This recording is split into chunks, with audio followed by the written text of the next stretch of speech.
Hey guys, welcome to the podcast. This is going to be this is Four? week four, right? Four, yeah. So going on 4 weeks. This has been a learning experience for us. My name is Greg Camp. I'm a nurse practitioner. I'm an ER provider as well as I run and am a provider at a weight loss clinic. So yeah, That's good. And I'm Rick Sorensen. I work with Greg a little bit, emergency medicine physician and weight loss fanatic now. yeah, All right. So let's just dive in. yeah. We talked last week. We talked a lot about water. Hope your week has been wet and filled with plenty of hydration. Absolutely. So we're talking about little steps that we can make, little incremental steps that we can sustain, achieve, and use as we are on our weight loss journey. Let's talk a little bit more then. So you had mentioned at the end of last week, a little bit about weight loss is not just about taking things away. We think of it as I'm gonna take away calories. I'm gonna take away the extra donut. I'm gonna take away some sugar. It's what we take away, but not necessarily what we add, and that can be as helpful. Yeah. Right. It really is. It's a total mindset in terms of. I think that what we talked about on episode, our initial episode about mindset, I guess that was week 2, is, we do talk in terms of mindset. And when we think of weight loss, and anyone here that's been through any kind of weight loss process knows that it's just all about restricting this, restricting that, take away this. Hey, you know what? Just take away everything I like to eat. And of course I'll lose weight. Well, that's not really practical in most cases. And you're going to find that we have a very, we're not going to be, our model behind this is not restricting all things always. But also we like to see what we can add in. And we talked about water last week, and this week we are going to be hyper focused on protein. And because water and protein, as we talked about last week, are just these two, I guess if you want to call nutrients that are just going to be, these are essential for sustained weight loss and keeping the stuff that we want in terms of protein. We'll talk about it more, but keeping the good stuff. Because no one loses weight, or no one wants to get healthier to be weaker and more at risk for injury or anything like that. And part of that is keeping your protein up. Yeah, perfect. Yeah, about you talked about just went out of my mind about some of the things like adding on and really enjoying, not just starving yourself and okay, now I'm going to eat rice crackers. Only, but really, to be sustainable, it's okay to eat things you like to eat. Yes. Right.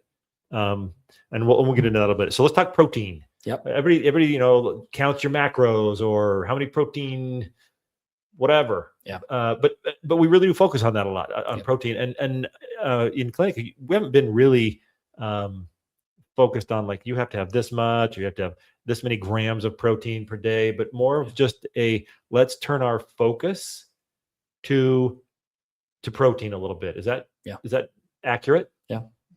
And I think where we need to even start is why does it matter? As far as, well, what is protein, right? And why does it matter? So protein is just a bunch of amino acids that are built together in order to essentially create all the things, tons of processes that our body carries out, and all the building blocks of life require amino acids and protein. And so that's what protein is. It is a macronutrient.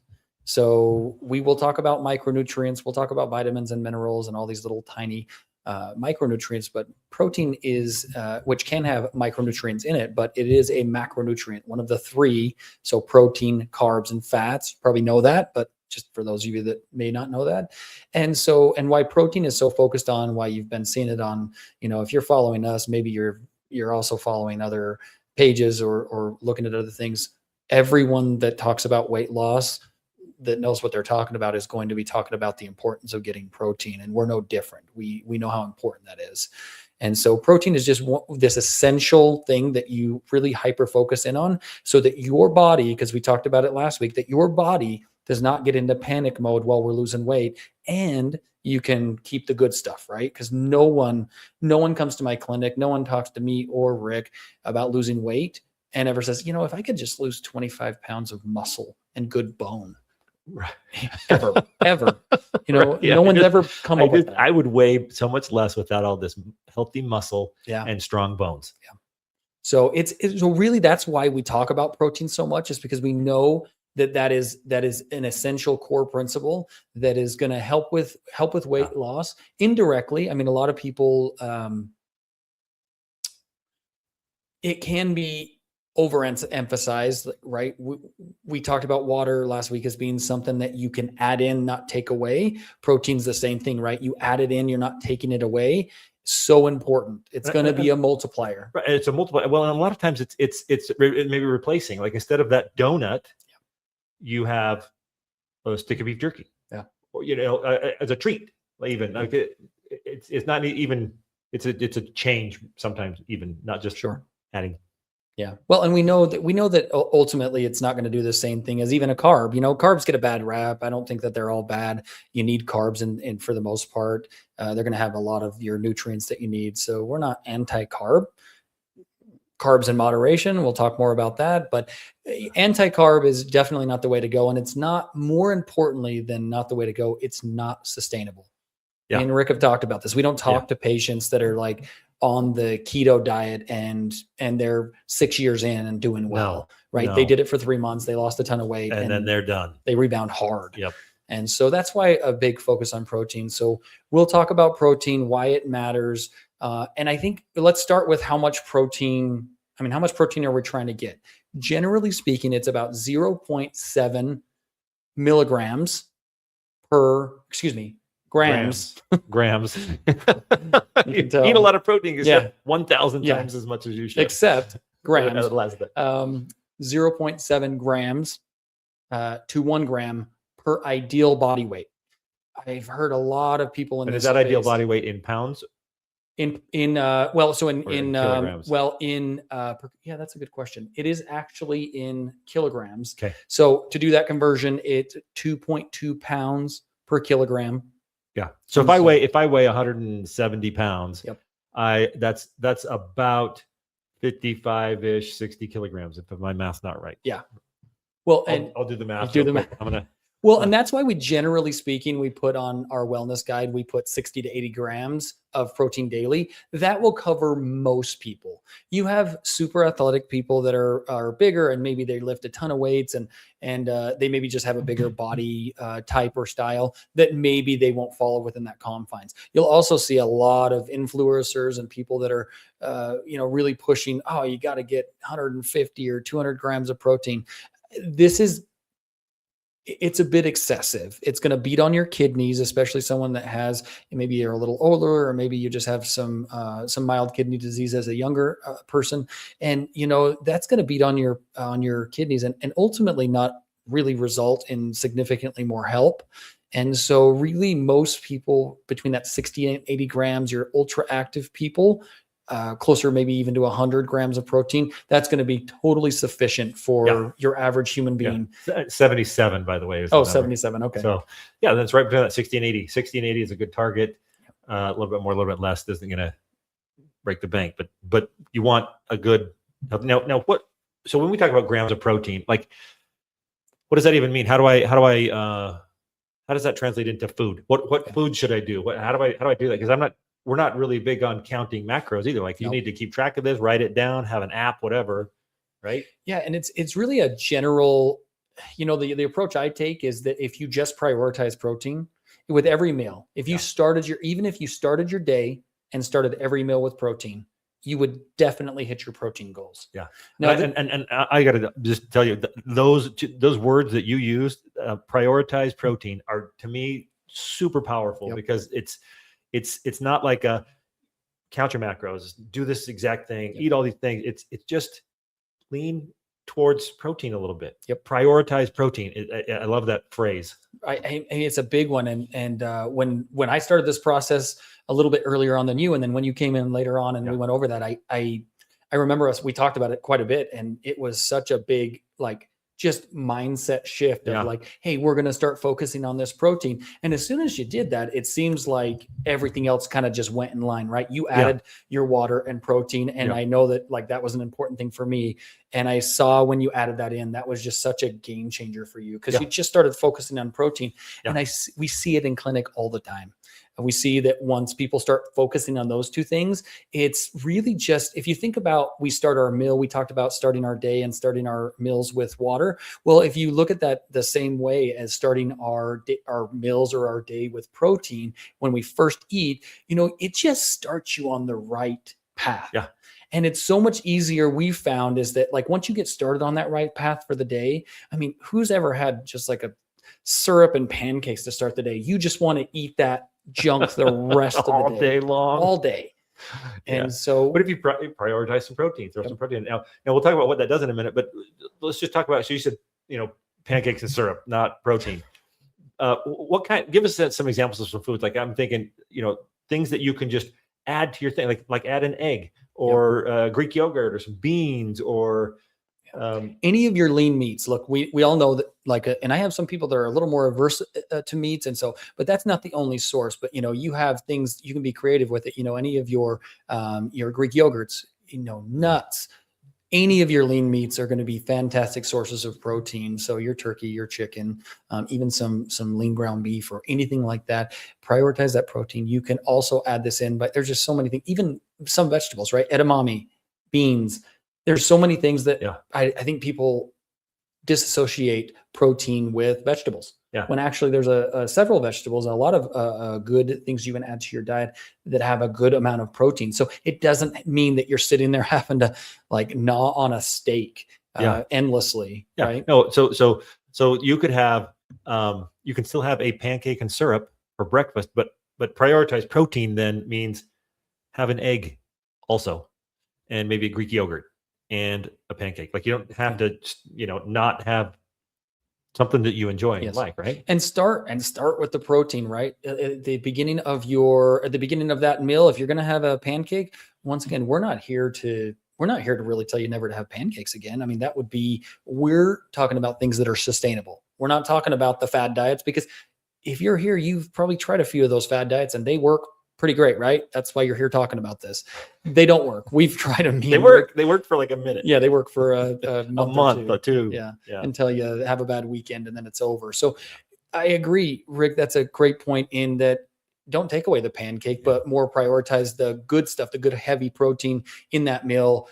Even if it is like some less lean meats like your bacon or sausage, as well as your eggs, which is a little more lean protein and so good for you. And then have that. And so that those carbs just don't hit the system. And we'll talk all about that later on when we're talking about sweets. But overall, starting it with that, and once again, we find that you just fill up fuller and stay fuller longer with that protein. That's what I wanted to talk about. Yeah. Mention is that the protein makes you, it keeps you full longer. Yep. Right. Yeah. And you will probably find even if you did count out your protein, if you just prioritize it and you just went and counted it out for a week, you'd find you were easily meeting those goals. Yeah. The one thing, like, it just reminded me of what I do with my girls now with the pancakes. They love pancakes and waffles just like any kid, just like I do. We have found this awesome protein, the Kodiak protein pancakes. Yes. And so we'll that, I mean, and they taste great, and so we can get some of that protein. It's 2026. It's weird saying that, but it is 2026. You have so many options for supplementation of getting your protein. I mean, they add it to almost anything you like. Yeah. You can find it with protein. I just need a really good maple syrup protein. Yeah. Good luck with that. I tried the sugar-free maple syrup. Rough. It was rough. So yeah. Just a little less syrup is all. That's what we're asking. Just don't overload the syrup, but have the protein pancake. Absolutely.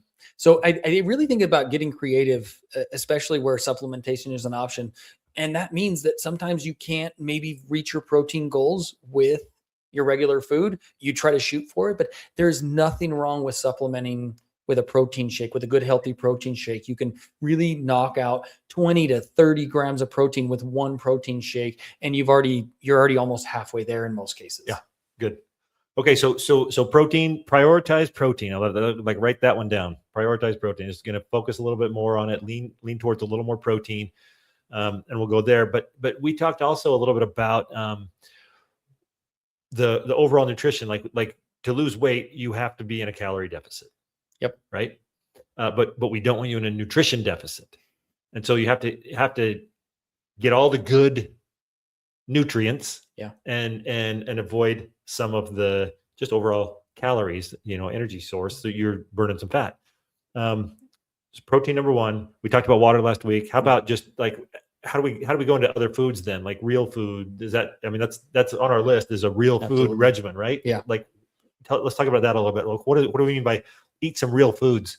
Where this came from and why me and Rick decided to add this in is primarily because we have a lot of patients that really are at a loss. They talk to us and say, hey, look, I need some good advice. I don't know what to eat. I feel like there's 20 million resources out there. I can look at all of them and all of them tell me something a little bit different.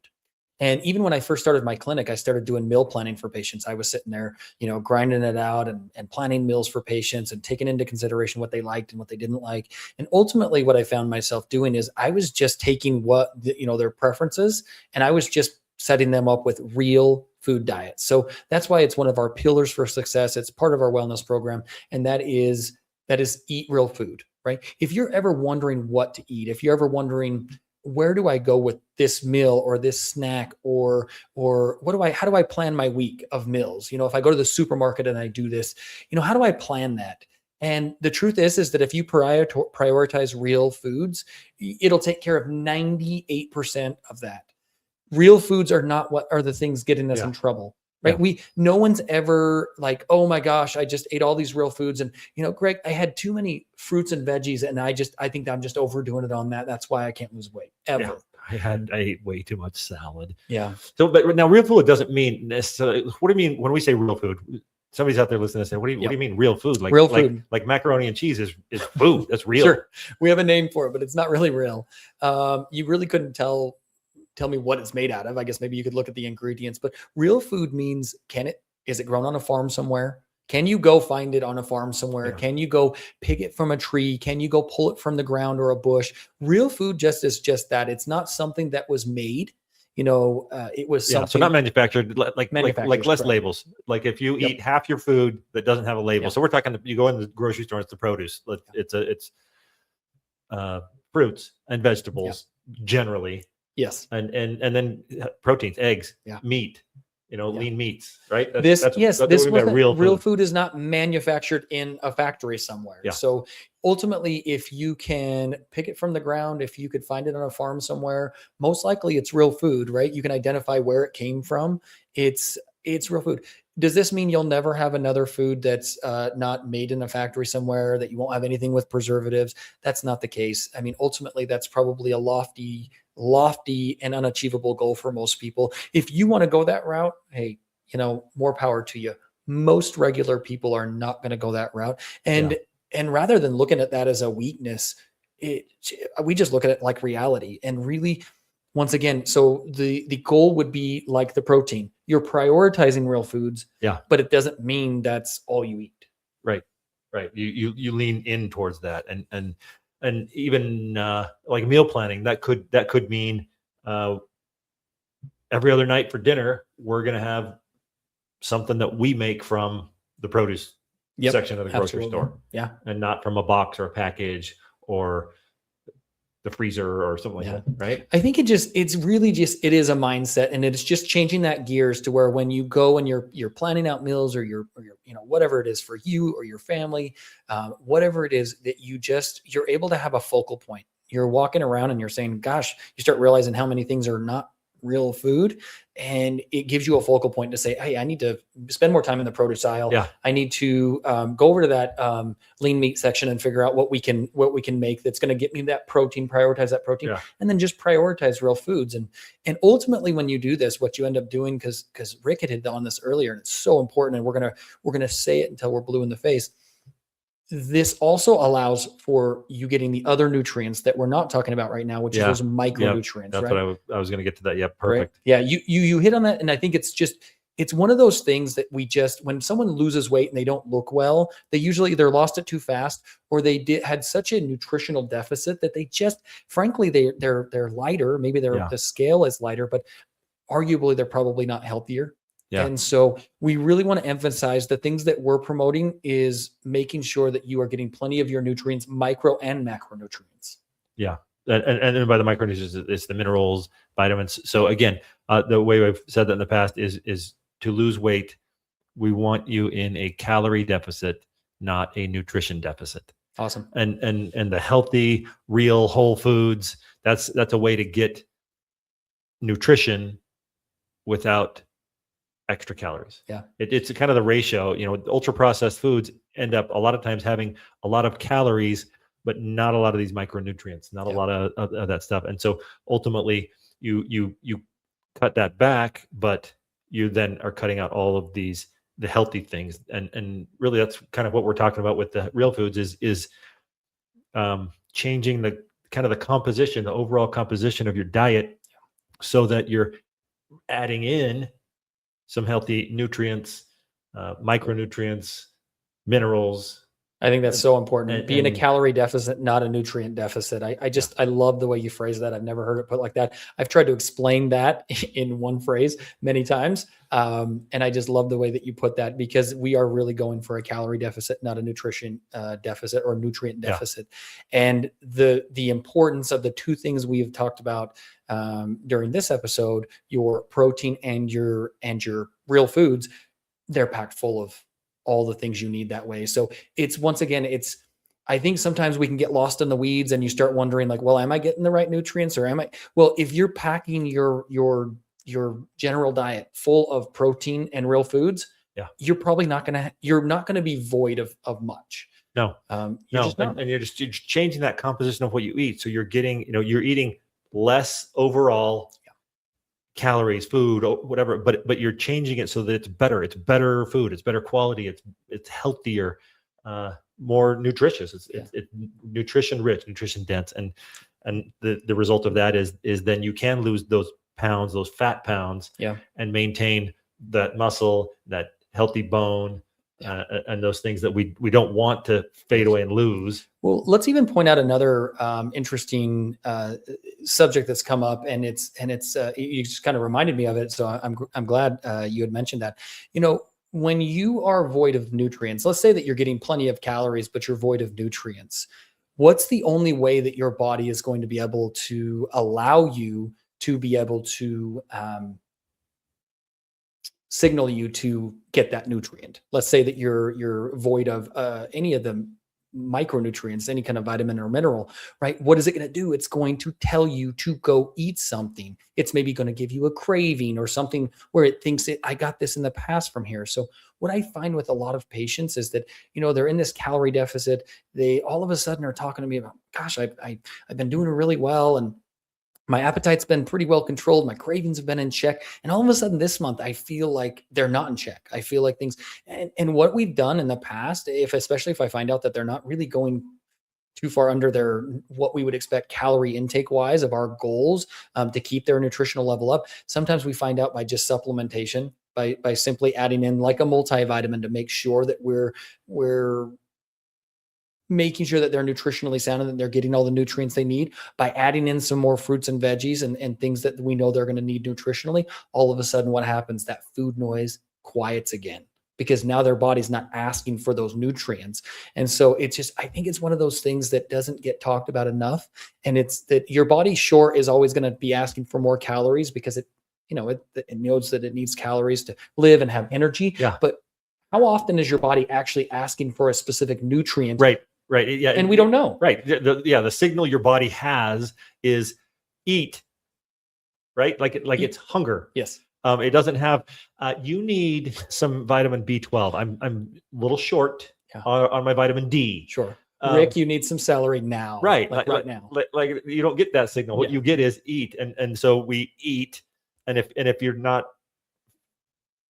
eating nutrient deficient foods, then you're not actually meeting the need that your body's trying to communicate to you. You'll never feel that void, right? Yeah. You're going to keep on getting those signals, which is what you're trying to decrease, right? You're trying to take some of those cravings, some of that food noise, as we'll talk about, down. And unfortunately, when you're nutrient deficit, and that means protein, that means even good healthy fats, and that means the micronutrients, any of your vitamins or minerals. And we feel that the answer to that, rather than obsessing over, did I get an exact number of vitamin D or vitamin C or whatever it is, whatever nutrient you're worried about today, rather than that, why not take a broader view, focus in on getting your protein and getting real foods. And we feel that 99.9% of your nutritional needs will be met at that point.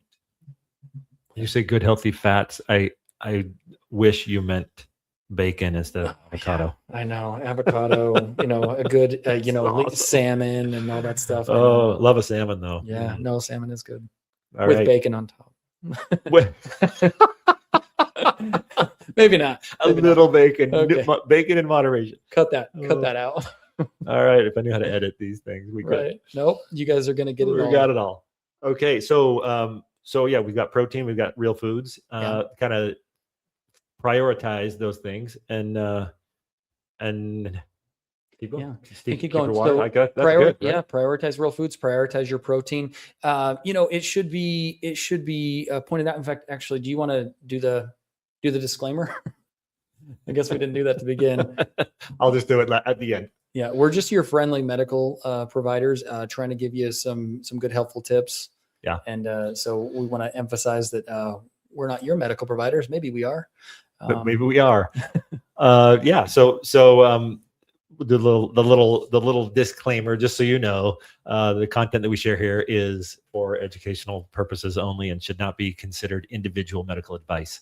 We talk about a lot of things: health programs, GLP-1 medications, and any questions that you have, specific medical questions or concerns, please consult your medical provider or licensed medical professional. We appreciate you listening. We take home tonight is prioritize protein and focus on real foods. Absolutely. You do that, you'll take care of a lot of the unknown questions. And you're still drinking a lot of water from last week. Keep it going. Right? Yeah. We'll be back next week. If you can, subscribe, like, share, follow. Yeah. Tell your friends, do all those things. All the things. And then next week, I think we're going to get into a little bit of how to just sort of reduce the overall what you eat. Right. Calorie intake, right? We got to talk about it. It's going to come up at some point. We have some strategies for you to be able to, as a little tease, just to be able to work on some of the way that you think about how you're going to take in your calories, how you're going to reduce that overall amount without overdoing it, right? Yeah. No one's going for the starvation diet, and you're achievable and sustainable. You're not going to find that here. So, right. Yeah. Yep. So we want to, you guys tune in next week if you guys want to get more on that. All right. Great. Take care. Take care. Bye-bye.